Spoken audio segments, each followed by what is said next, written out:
It's July 14th, 2019, and you're playing Celeste for the first time. You don't know what to expect. The hardest platformer you've ever played was Super Mario, and not even that since you were a young boy. You climb through an abandoned city, mastering dashing, climbing, and Celeste's charming but brutal movement as you do. You play through the second chapter, too, and the story really starts kicking off. Then, in reality, you go to sleep. A fun game, you think. You're up early the next morning, and all you can think about is playing more. You finish the game that evening, or at least the main story of it, with about 10 hours of gameplay completed. The thing I've always admired about Celeste is how completely it puts you in the exact same emotional state as its protagonist, Madeline, through evocative gameplay and incredible music. When Madeline feels fear and uneasiness because of a creepy temple she has to adventure through, you feel fear and uneasiness as you have to platform through near pitch darkness that can only be illuminated by throwing yourself into the unknown. When Madeline breathes a sigh of relief at escaping the temple and rescuing her friend, you feel relief at a moment of rest from the difficult gameplay that you've become accustomed to. No spikes, no pits, just calm vibes. When Madeline is following part of her into the abyss, determined to reconcile with herself but afraid to look ahead, you are prevented from looking ahead, vaguely malicious tentacles waving in front of you, obscuring your vision. In Celeste, you truly become Madeline in a way most games couldn't dream of accomplishing. Of course, Celeste will have far more personal a meaning than that to you, eventually. Madeline's entire story, of climbing a difficult, brutal mountain just because she can, overcoming challenges both internal and external, will resonate for a long time. You keep playing. You find every crystal heart, every B-side cassette. You play the even more difficult levels locked behind those collectibles. By the end of the summer, you've picked up every hidden strawberry and completed every B-side, no small feat. By the end of the year, you're done with Celeste by any account. Every achievement is yours. Every level's been completed. But maybe you could keep playing anyway. Celeste is built from the ground up for speedrunners, people who aim to complete a game as fast as possible. 100% skippable cutscenes, an in-game timer, and advanced movement techniques that can be seamlessly integrated into the gameplay of even the easiest levels make returning to this game and optimizing every screen for speed an enjoyable, fluid experience. The speedrunning community loves this game. It's consistently among the most run on speedrun.com, and records in its various categories are competed over constantly. But even without competing at the highest level, this gameplay you're seeing now is mine. There's something joyful, mechanically, in returning to Celeste's main story after going deep into its post-game content. You've mastered mechanics so difficult and complex that they make this main game feel almost easy. You do this. The first time you replay Celeste the whole way through, it takes around 2 hours. The next time, it's down to 1 hour and 20 minutes. It's a breeze.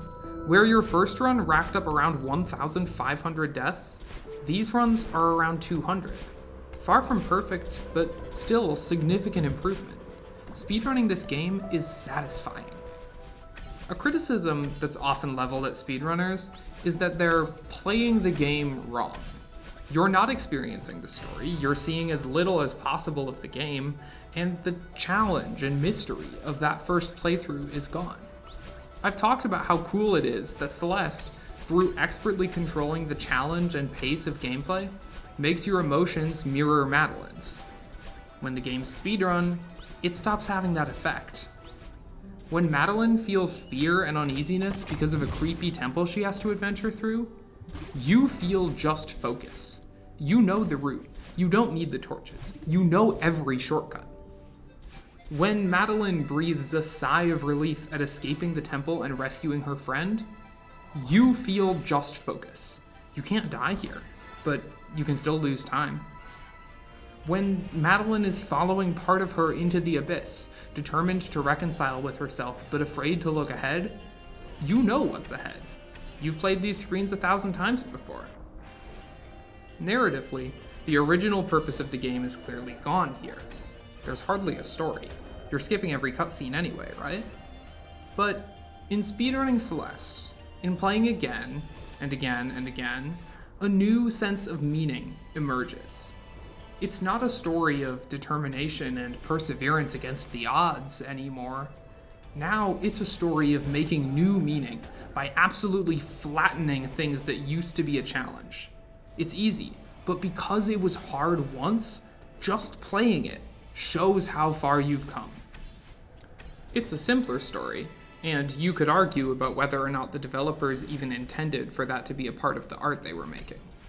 But for me, that's what I feel when I play Celeste again.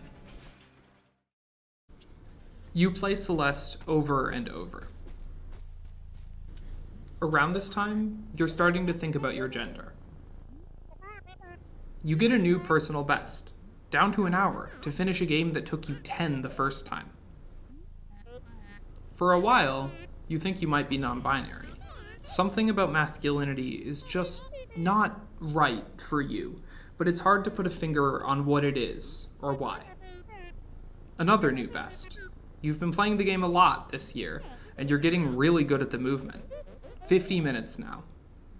Your family and friends start using gender-neutral pronouns. This feels better. You put it to the back of your mind. You have college applications to write. 45 minutes. You know every room at this point. When you finish one, you're already recalling the route to the next. October 7th, 2021. You're texting about Taylor Swift albums with your friend.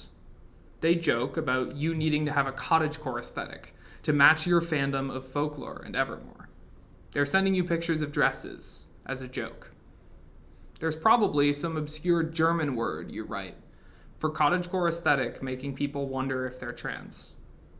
They ask what you mean by that.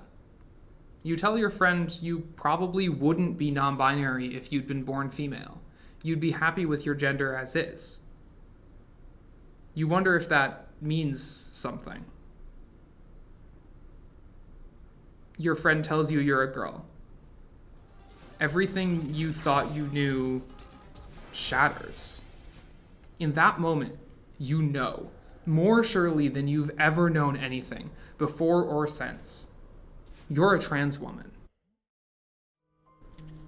After thinking about it for a few days, you're going to choose to name yourself Madeline, and I think I can take it from here.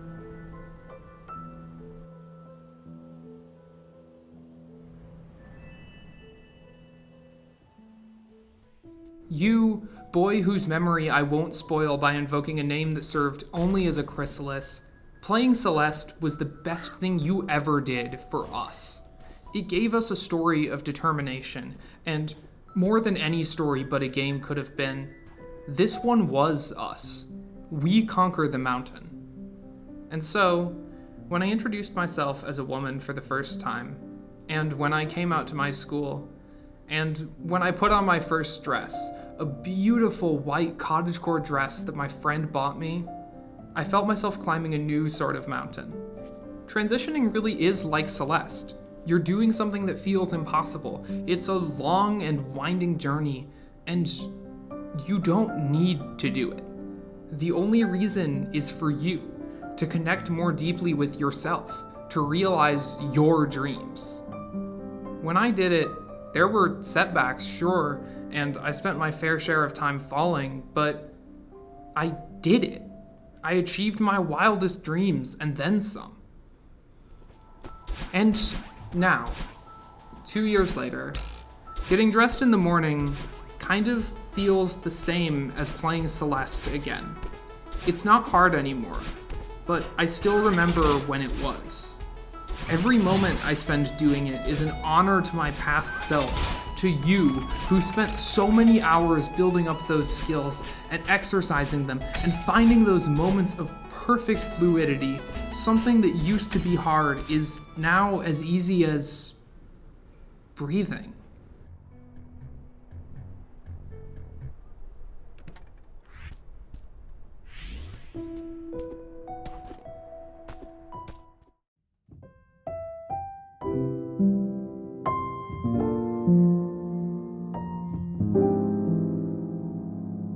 you.